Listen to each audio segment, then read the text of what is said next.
top podcast for $60,700 fans. Oh, ang dami. Thank you guys. Tsaka nagulat ako doon sa top episode of the year. Oo nga. Parang di ako nagulat, me. Parang, well. I mean, ang dami kasi parang ano kayo magiging top episode. Oo, totoo. Punta kayo guys sa sa @AWKP Stuffs. Nandun yung summary ng ang walang kwentang podcast rap. So, thank you Spotify and thank you sa inyo guys for supporting ang walang kwentang podcast. At hindi lang yung podcast namin, pati mga projects namin. Thank you guys. Yes, ang dami yung nag-message. Nung lumabas yung Spotify rap, ang daming nag-message. Maraming salamat guys. Hindi ko lahat na-replyan. Hindi namin lahat na-replyan. But we appreciate it. May alam mo ba, merong, di ba, may ilalagay ka kung ilang hours yung napakinggan mo. Tapos pang ilang percent ka ng fan. Ano meaning sa percent? Number 23 sa Variety ng list of predictions. Number 20 na. Ang shortlist kasi ay 15. Tapos yung final ay 5. But Alam mo, the Philippines have never been shortlisted even before. kailangan maglabas na rin ng shortlist si Zenaida Seba kung anong prediction. 8 projects. So, at sa Cornerstone Studios, share nyo yan. Tapos next na release namin ay ang mga guest drag enforcers namin. Kita ko yung trailer, oh my god, sabi ko, shit, may post ko na yung hindi siya magiging matagal na secret. Minsan din ako dito kay JB. Tapos iba back to back ko, side by side ko yung picture ko Ako yung producer. Pero yung picture ko parang kinunan sa iPhone 6. 5S. Kasi gumagalaw pa. Ayun, thank you guys. Maraming salamat. See you in the next live recordings. Thank you guys. Bye-bye. Bye!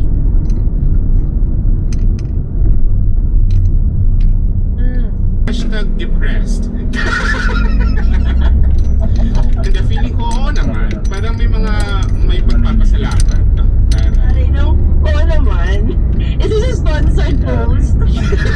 By 700 Club Asia. Paid partnership with One Tree Hill. O dahil nag-retire muna kami ni Tonet from, come on guys, it's 2023 o 2024 po yun. Paano ba yung countdown na? 2023. O dahil nagpahinga muna kami kasi ang dami nangyari this year. Siyempre, gagawa pa rin kami pero this time, focus sa buhay naman namin. Hashtag Leo. Yes, Hashtag main character. yeah. So for this episode, Leo Rising kami ni Tonet. Ayan. So mag-ano kami ni Tonet ng mga, milestones, ganyan, mga na-achieve this year, personally, sa career, and sa podcast, gano'n. Oo. Actually, medyo nakaka-easy. Sige na nga, gawin natin kahit minsan lang naman sa isang taon maging inspirational tayo.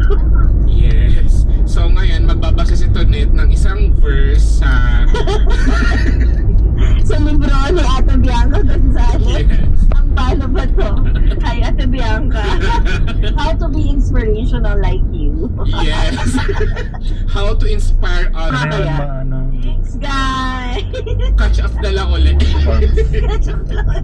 Tapos after nung inspirational shit namin, i-share namin ang ating Spotify rap for ang Walang Kwentang Podcast. Yes. Ang bongga ng Spotify rap natin for ang Walang Kwentang Podcast. Totoo, di ba lagi natin sasabi? Nalala mo na tayo. Ako si Tonet, end of the year, gumagawa kasi ako ng mga goals for the next year. Tapos, I'd like to report na out of the 12 na ginawa kong goals for 2023, wala akong na-check.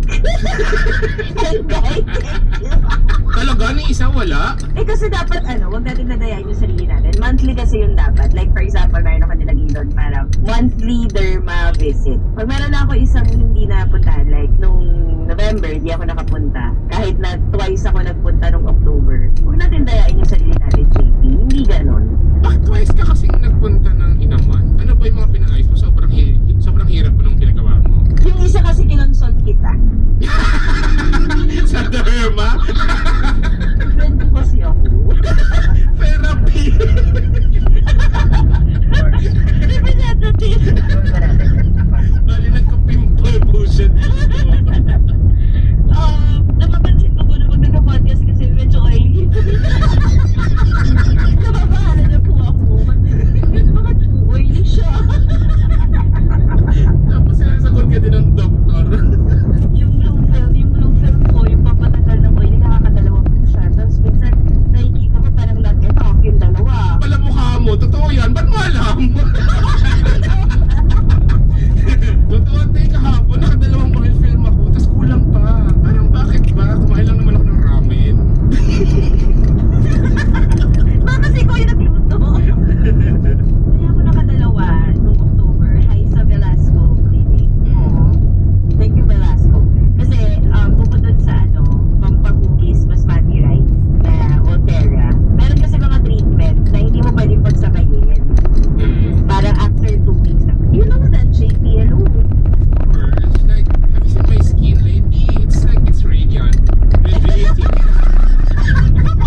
Ina nito natin ka lang. That's cultural appropriation.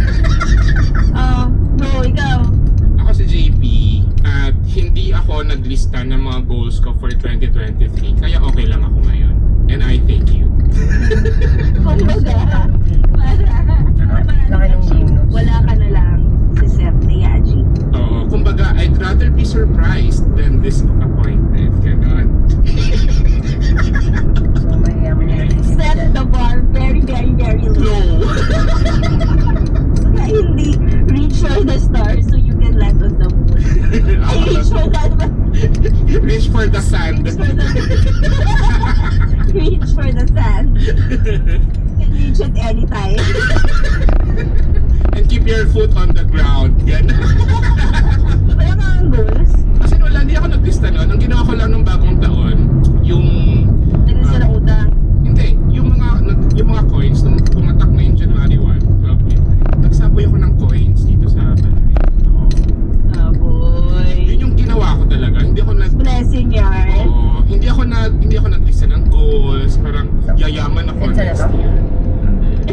Hindi naman nangyari. Yumaman ka ba? Di rin. Yumaman ko si JP. Alam ko ang ano yan. Hawak ko ang kanyang bank account. Dali at ito ang Walang kwentang podcast presents Spotify Rap 2023. Thank you, Spotify. So, punta kayo doon. And kung part ang Walang Kwentang Podcast ng Spotify Rap din ninyo, KP Stocks sa IG and sa TikTok at ang Walang Kwentang Podcast. Pag hindi naman kami kasama, wag nyo na kami itag. Thank you.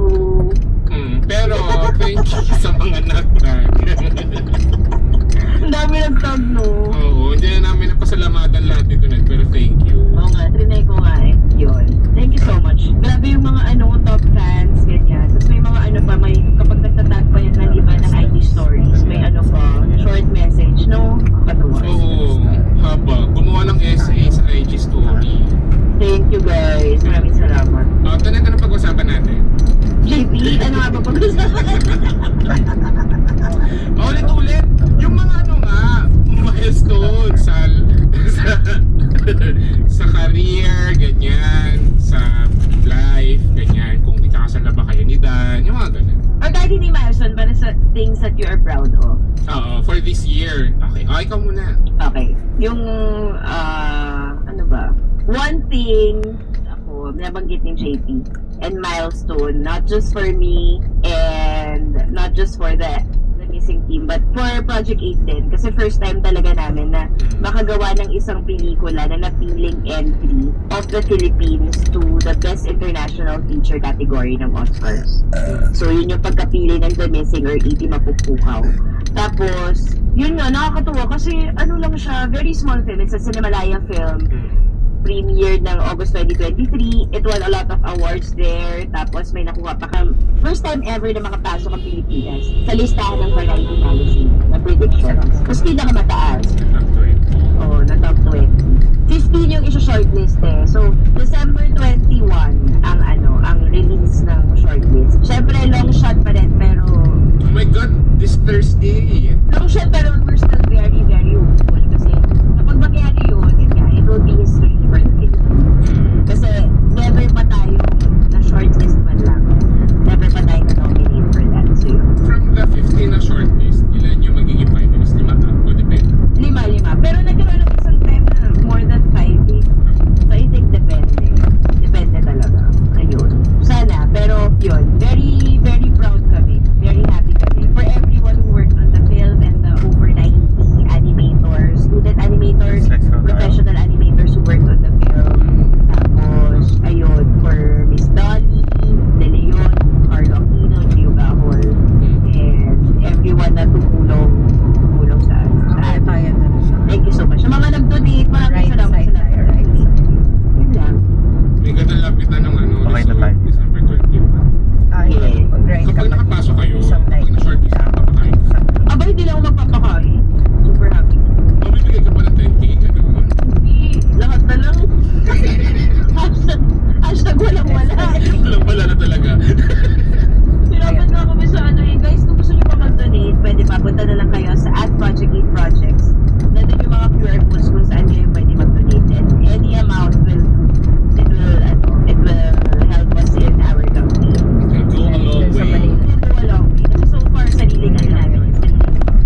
with the help of Garlic Garcia. Thank you, Garlic, for helping us mount the screenings. So, thank you, Ayala Cinemas. Caesar salad, garlic bread, onion soup with croutons, maki, spicy tuna sushi, salmon sashimi, iced tea, jasmine tea, kimchi, bibimbap, bulgogi, ramyun noodles, oysters, rockefeller, tenderloin dips, beef casserole, cebulit, chut, spicy, minute steak, pancit, tapa, beer, juice, water, baked oysters, type prawn, hot peppers, Maine lobsters, beer, lapu-lapu, kare-kare, halo-halo, bilo-bilo, beer, choco cake, mochi balls, oyster casserole, oysters, pininit, baked oysters, grilled oysters, steamed oysters, sinilaw na oysters, grilled oysters with white butter sauce, bacon wrap. Diarrhea makes food move too fast. Take Diatabs Anti-Diarrheal. Para sulit sa bilis sa diarrhea, 2 capsules work in as fast as 1 hour. Alagang Unilab yan. The thereby is the generic name of Diatabs. If symptoms persist, consult your doctor. Oh, go, ikaw na! Ito, ano ba, hindi siya parang hindi ko paano siya matatawag, pero nakwento ko na to dati, yung umattend ako ng kasal ni Justine tsaka Nika, nung Feb. Gusto ba yun? Oo, nung Feb. Tapos, first time ko kasi maka-attend ng LGBT wedding. Tapos, parang marami sa mga kaibigan ko na umattend doon. First time din nila. So, parang feeling ko for me, parang nagkaroon siya ng malaking mark sa life ko. Yung kasal ni Justine tsaka Nika. Parang to witness yung love nung dalawa na ipinagkakait ng mga tao. Parang nakakatuwa. Parang before kasi puro straight wedding, ganyan. Parang galit ka. Oo, oo. Sa mga straight friends po ni JP, huwag niyo siya i-invite. Galit siya. Hindi ako i-joke lang. Masarap yung mga pagkain, yung drinks. Thank you sa Wow! Hindi, pero kasi first time ko maka-attend talaga ng LGBT wedding. Tapos parang hindi ko na-expect na ganun yung magiging impact ganyan. As in, parang after nung kasal, kasi overnight kami nun nag-overnight kami nun sa Tagaytay. Tapos yung mga after ng wedding, parang kami nagkaroon ng, as in, parang nag-debriefing kami habang umiinom, ganyan. Parang kung paano kami na-apektuhan ng kasal. Kasi nag-iiyakan kami, parang ano to? Aww! Bakit niyo kailangan mag-debriefing? Hindi namin plinano yun. As in parang dahil na overnight, after nung kasal, parang uminom lang kami dun sa Airbnb, ganyan. Tapos napag-usapan namin yung kasal. Hanggang sa isa-isa na kami nag-share. Oo, as in, kasama ko nun si Nakren. Retreat pala to, retreat. Oh. Hindi, parang naging retreat. Tapos sa Tagaytay pa kami, Kerry. Kasama namin sina Yesh, si Nakren. Parang sinabi nga namin doon sa dalawa, kinadya siya kakaibigan. Na parang, kasi nag-take kami na in-invite nila kami sa kasal. Kasi grabe talaga yung naging impact niya. Na parang, dati parang tips na ako magpakasal. Parang, Kerry, hindi naman big deal. Kasi parang laro dito sa Pilipinas. Ganyan. Pero parang after ko umattend, parang shit, gusto ko rin ng ganong moment. Gusto ko rin ng ganong araw na parang kahit ang overrated ng kasal. Alam mo yun, parang shit. Kasi hindi ka naman mabibigyan ng same rights dito sa Pilipinas. Oo. Parang human lang, di ba? Parang makuha mo siya. Ayun. Gitera pala, as in gitera pala. Yes! Kasi nga Leo rising tayo, di ba? Leo. Not for pursuit of true love, you know. Ay, oo, ingkit tayo dito. The idea of forever, as in get tayo dito. Galing, ganda. Ganda, oo. Kaya yung goal natin for next year, Feb din ako magpapakasal. In 2 months, ha? Ikaw, Ninang, ha? Naalala ko tuloy, so diba, so kinasal yung namin, kinasal yung friend namin na editor, tsaka production designer. Ayun. si Nars, tsaka si Chesca. Tapos, ninong sa kasal doon si Dan. Tapos, syempre, +1, si Tonet, wala naman choice si Dan, kundi si Tonet yung maging +1 niya. Tapos, yung reception, 6 p.m. Yung Tonet, parang sumika lang siya for 1 hour, tapos bigla siyang nawala. Bumalik siya, 11 p.m.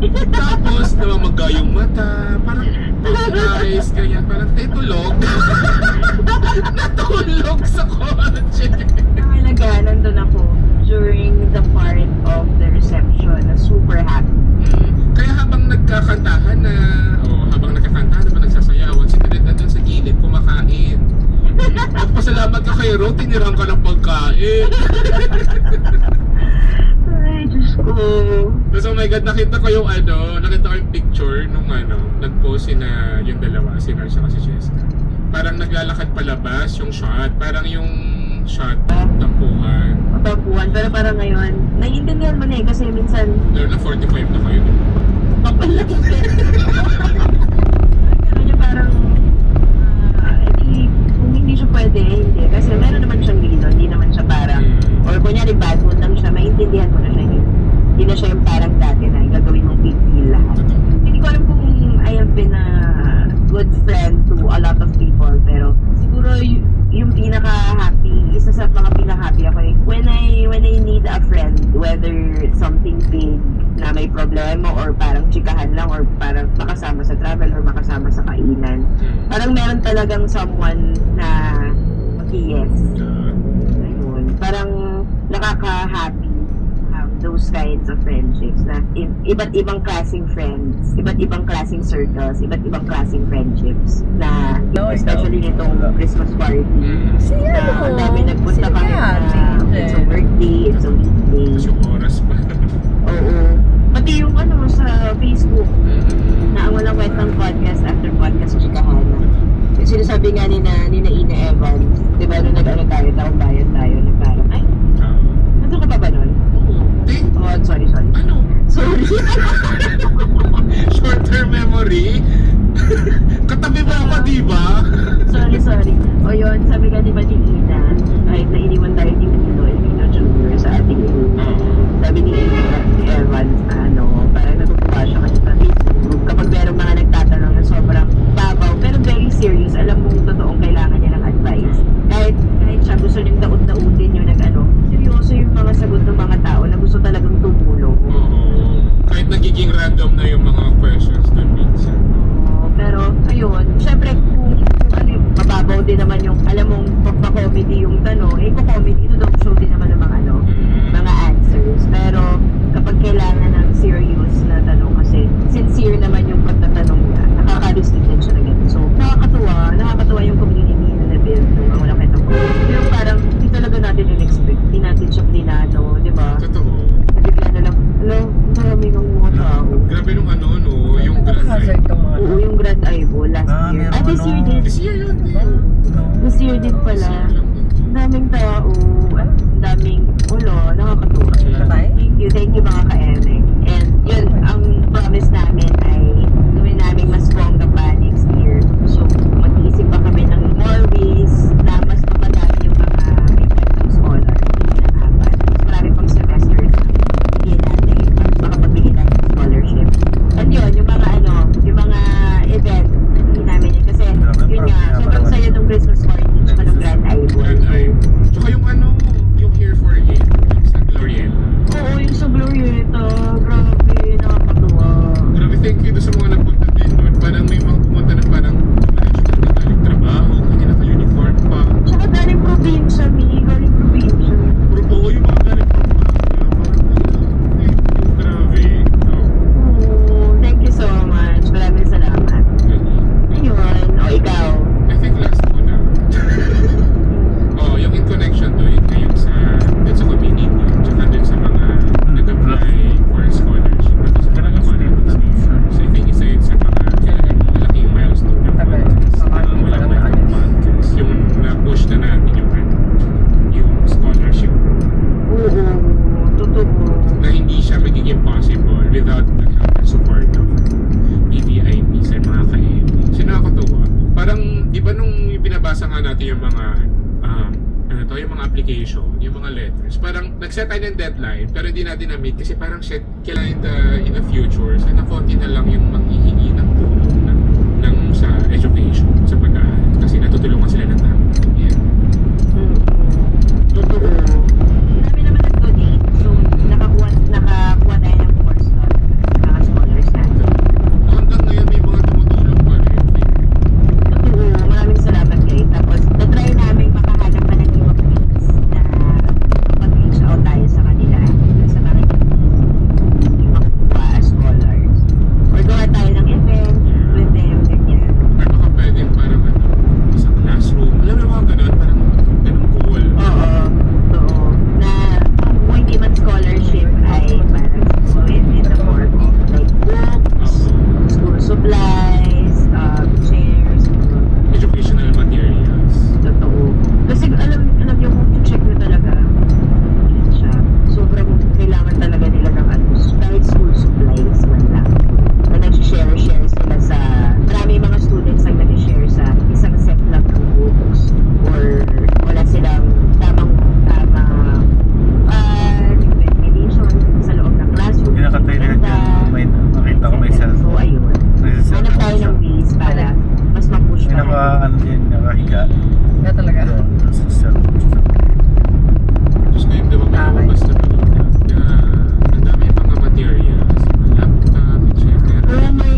lumabas kasi hindi nga nagbabayad. Oo, na mas mura.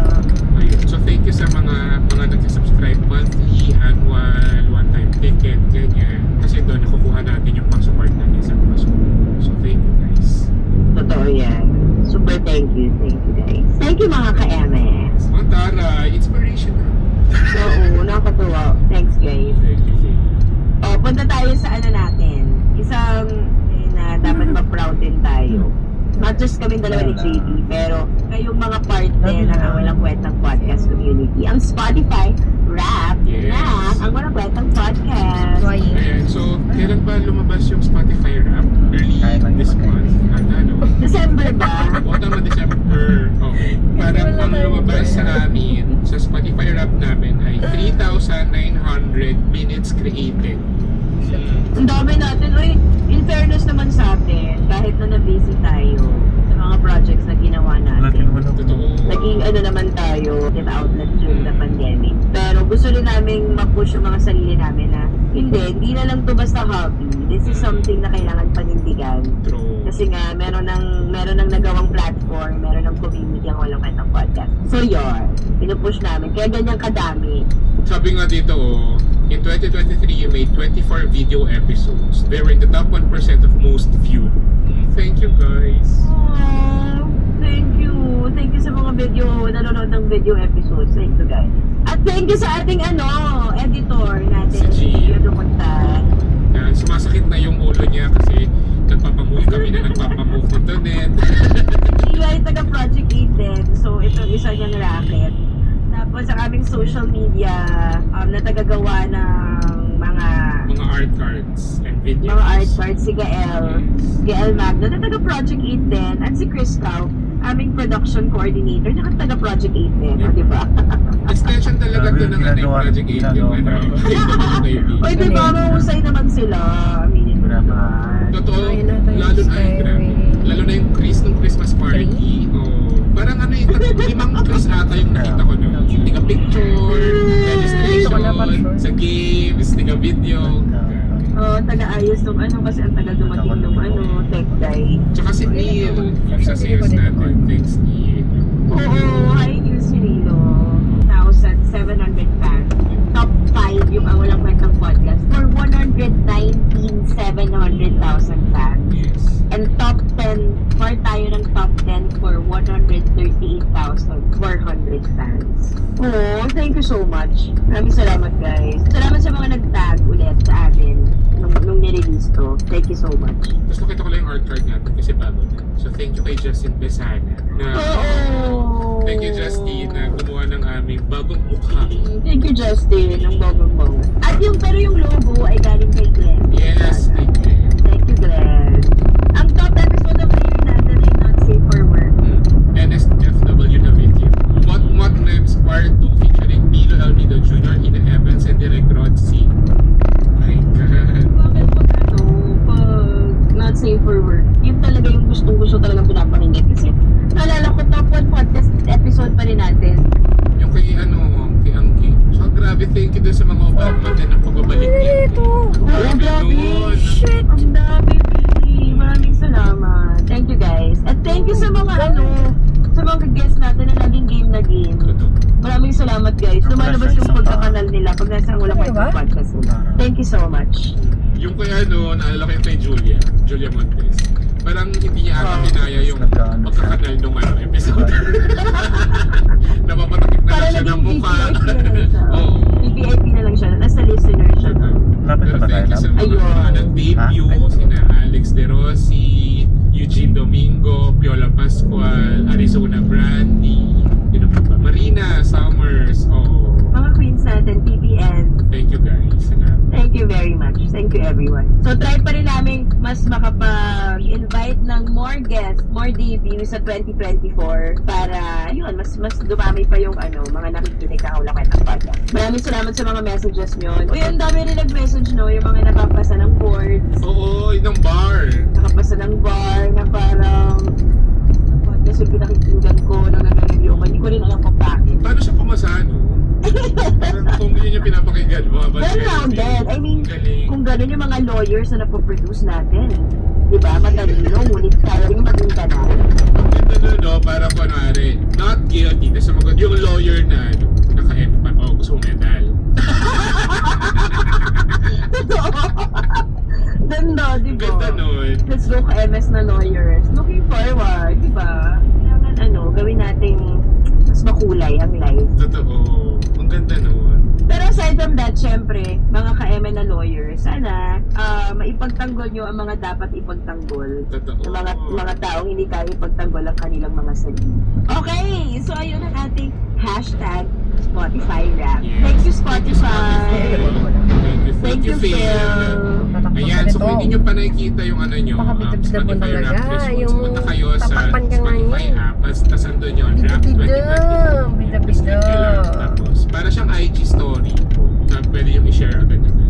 Yes, pwede nyo rin siyang i-share sa Twitter, sa X. Download nyo lang, ganyan. Pwede rin i-share sa Facebook. So, yun. Tag nyo yung mga artists na nandun sa Spotify Rap nyo, mga favorite podcasters na nasa top list nyo. Maraming salamat, guys. Naloko Gusto ko mo dun lang sa mas Spotify maluwag doon. artist ko na top 5. Beyonce, Carly Ay, Rae, pwede naman dito. Troye Baka hindi Sivan, Olivia Rodrigo, saka Lady Gaga. Parang, uy, sinong bakla? Sino nag-hack ng Spotify ko? Nakakatawa yung magugulat pa yung mga tao. Parang, bakit ito yung Spotify rap ko? Parang, tayo sila yung pinapakinggan mo, di ba? Kahit anong gawin yung pagpapanggap. Last year ba yun? Parang hindi niya daw ma-share yung Spotify rap niya kasi Imelda Papin yung top 1 niya, the artist.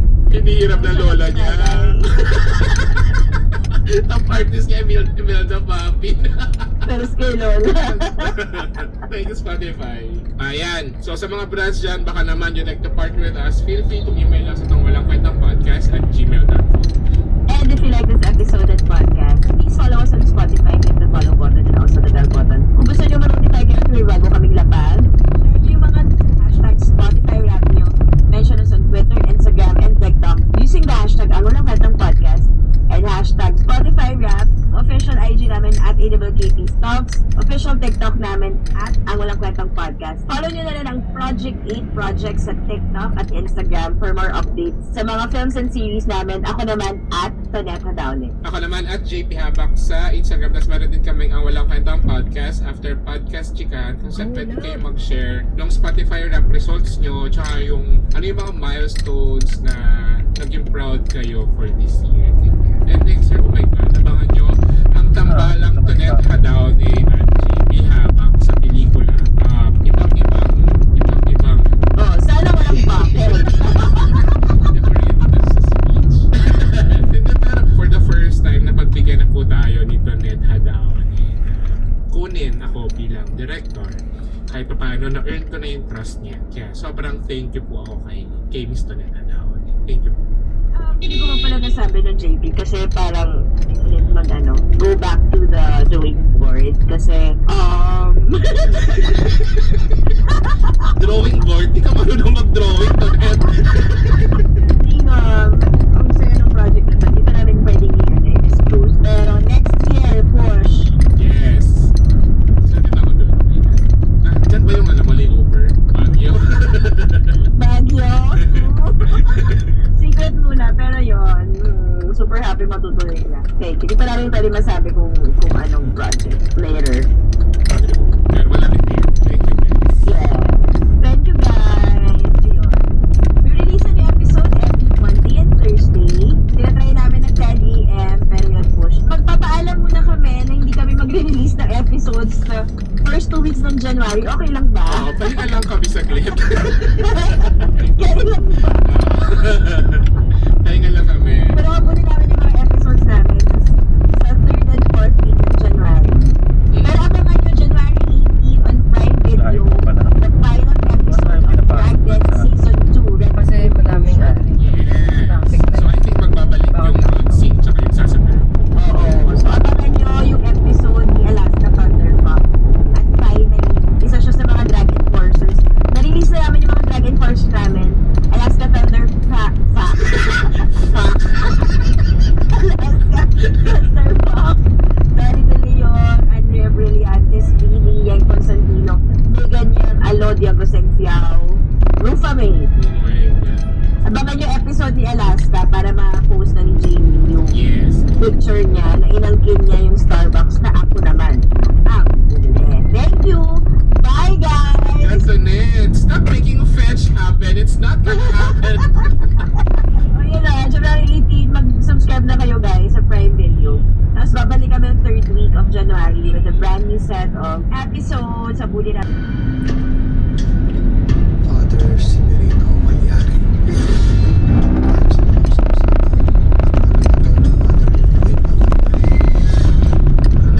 Tagapagligtas. Ano ba hinahanap mo na yan? Huwag sino sinasabi niya. May malapit sa kanya. Sa lahi natin, may ilan-ilan na katulad natin na nakakalakbay. Huwag ka nang babalik. Ate, Kailangan ko muna siguraduhin na hindi mangyayari sa'yo yung nakikita ko. you're just being delusional. Kung kailangan kong pumunta sa dilim, gagawin ko. Hindi ba dapat maging katulad tayo ng Diyos? Umuwi na lang tayo Maynila. May hinahanap ako dito. Santa Isabel College. Alam mo yun? Bakit ka pa nagpunta rito? Ano yan? Hindi ka na natin sa kinabukasan mo. Kat. Magaling yung school na yan. Or pang mayaman. Oo. Ano naman? Dito pa rin yung ano yan? Torre de Manila. Sorry? Dito pa rin Torre de Manila. What is that? Ano? Parang condominium. Diba? Isang sumpa ang magmahal. Parang yan yung isa sa mga parang ate. May Ayala Antoinette, Boulevard. naniniwala ka ba na ang isang sumpa ang magmahal? Ipanood mo ba yung trailer? Pero kung gano'n sa trailer, Sa dulo. Hindi mo tinapos, no? hindi ko maalala yung word niya. Oo. I will watch again. Sinabi niya yun bago siya may patay. Kaya bang ano? may pinatuyo? Merong ano. Kasi may ganung movement ng kamay. Sorry? Ay, so pwedeng Hindi, kunin ano? lang? Malayo yung kamay, diba? May ano kasi. Kasi sila palang dala. Wala ba yung pinatay? Wala pa lang pinatay. Sumpa ang magmahal. It's all because of that. Parang hindi naman. Bakit? One question at a time. Diretso lang. Ay, huwag kang attitude to the place ka. Sagutin mo yung tanong ni Papa P. Pag ganun yung veranda, tapos paganda yung... Guys, ito net, ano siya. So, 8 p.m. yung recording namin. Tapos dumating siya ng 8:08. Pinakita niya si Papa P. Sorry naman. Akala ko kasi tayo breaking ako. Usually kasi kaya Christmas ano. Sobrang traffic yan. Oh, anyway. No, bakit yun yung opening? So, ano? Kasi Bakit? today ang debut ng ating special guest sa Walang Kwentang Podcast. Alam ko talaga First time yun. ever. May question nga po mamaya. Ano ba to? Mas horror ba to or mas suspense thriller? It's both. Unfortunately, there is horror. Oo, nga, hindi kami dito. Di ba yung Clarita? Ito na. Clarita. Clarita, Yeah, Clarita. A lot of jump scares, tapos may love story pa. Kaya yun yung line sa dulo. I mean, why he said that? Because everything was born out of love. Kaya siya pumapatay? O secret pa? Kaya nasa history, di ba yung Mariani? Napag-aralan niyo yung Mariani? Oo, araling Pilipino. Hindi nga. Joke lang, hindi talaga. Hindi ko alam. Wala! Alam ko ikaw, JB. Na-research ko lang. Parang wala akong tiwala, Wala. Pero sa YouTube, yung story ni Malyari. Yun na, nabalita sa atin, no? Hindi. Yung na-research ko, parang pumapatay daw siya para sa nanay niya. Parang ganyan. Yes, that's right. Ganda na. Uy, thank you, Wikipedia. Totoo, Wikipedia. So ngayon, bago natin pag-usapan yung Malyari, magkakaroon muna tayo ng special sharing with our special guest. Tribute to. Tribute to, hihilutin natin ang bonggang-bonggang ating guest kasi ang topic namin, sir, for this episode ay, kasi meron kaming mga episodes, parang kunyari, first time memes, first time memories, college memes, college memories, ganyan, or Ayun ba ibig sabihin ng meme? Yes, memories. madaling tema, so shooting memes, ganyan. So today, dahil nga debut mo sa Ang Walang Kwentang Podcast, special yung episode namin, Piolo Pascual memes. Pinag-isipan na. Ay, nag-isipan! Grabe yung brainstorming namin. Paano si Piolo? Paano yung Piolo Pascual memes niya? Ni Sir? Oo nga. Mag-share siya ng Memories with himself. Marami-rami yan. Sir, nakapag-podcast ka na ba? Nakapag-guest ka na ba sa podcast before? Hindi pa yata. So, tama ka, debut yata talaga siya. First time ever. Naku, nakakaiyak Ano ba to. yan? Oh my God, papa-frame ko to. Gamit kong keychain. Oh, thank you, sir. Wow. Kaiyak. Magkano ba bayad dito? May bayad naman to, di ba? Ano po? Ay, sina Carl po makakapagsabi kung may bayad. Yes. I think, Lemon Square Street. Dapat ang promo may bayad din yung mga artista. Hindi mo gusto niya. Yung ginagawa. Lalo na magpapasko. Papas ko ni Carl. Walang-wala. Piola Pascual, #walang-wala. Walang-wala si Piola. Pero yung Malyari, isa siya sa entries sa Metro Manila Film Festival. Yes. December 25. Hindi ko alam kung ngayon lang yung nasampu yung entries, diba? Sampu yung Kailangan na natin Sampo. Ngayon lang. mag-left. Di ba usually what they do is like 7 and then the additional extra after 8. 1 week or after New Year's, di ba? Trauma ka. So, because I think there were a lot of entries, so they had to make way. You know, sayang. Buti lang na nakapasok kami because we were one of the last to submit. So, grabe yung nadabanan para ma-shortlist ka kasi everyone is anticipating Christmas kasi sana nga pumunta na yung mga tao sa sinehan. Di ba? Mahirap eh. Mahal kasi. Totoo. Mahal nga ng scene. Pero ang difference kasi sa mga Pinoy, parang kung merong isang time of the year na manonood ng sine, Christmas talaga with family. Kaya lahat gusto sumali sa Film Fest. Totoo. Kahit horror pa yan, pinapanood ng buong pamilya. Actually, horror nga usually, di ba dati, horror at saka comedy yung malakas. Oo, horror and comedy. Yung may vice ganda pa. Tsaka fantasy. So yun. So yung Malyari guys ay about siya. Tatlong Piolo Pascual yung makikita natin dito. Tinalo niya si Claudine Barreto as Rosenda. Rosario Rosemary. Malayo, doon tayo papunta. Ay, saan ba? As tatlong Piolo Pascual siya sa Malyari. Kulang na kulang daw yung isa. Hindi ko rin alam kung ba't ko tinanggap yun eh. Tinalo yung Kinidora. Ang last nga si Erich, di ba? Si Erich. Si Erich yung last. Oo. Mm. Tapos sabi nga ni Sir Piolo nung nasa RCC kami, nasa replacing chef Chico kami na Talaga tayo backstage. mag-park. Sabi niya, last na daw, ang last daw na gumawa ng tatlong characters in one sa Pilipinas, si Erich. Sabi ko, sir, yun nga, may rason kung bakit siya na yung last. Hirap, di ba? Mahirap. Tapos, ang difference pa, yung dalawang, kasi yung kay na Claudine tsaka kay Erich, same era eh. Tsaka week lang minsan Diba, yung diba, nilalagay diba, dito. talaga? Oo eh, kay, ewan ko din, pero nagawa naman niya. Yung sa amin, si Pao, galing, mahirap eh. Kasi 1812 ka, so iba yung look mo, iba yung camera. Tapos yung 1940s, iba rin. Ay, iba yung camera? Iba ang camera pag ibang year? Dito naman. Hindi ko alam kung anong gamit ni Pao eh. Pero alam ko iba yung texture ng... Parang iba, hindi ko alam kung... Actually, hindi ko alam. Nakatanong si Pao ganda eh. Ay, iba rin. Cinema. O yung DOP. Diretso mo na kay Pao. Yung DOP nila, DOP ko ngayon sa pelikula. I-text ko. I think kapag yung 19... Anong year yun, sir? 19... Chururo. 1900s. Ay, joke lang. 1900s. Wala iPhone akong ano. iPhone na siya. iPhone yung gamit siya.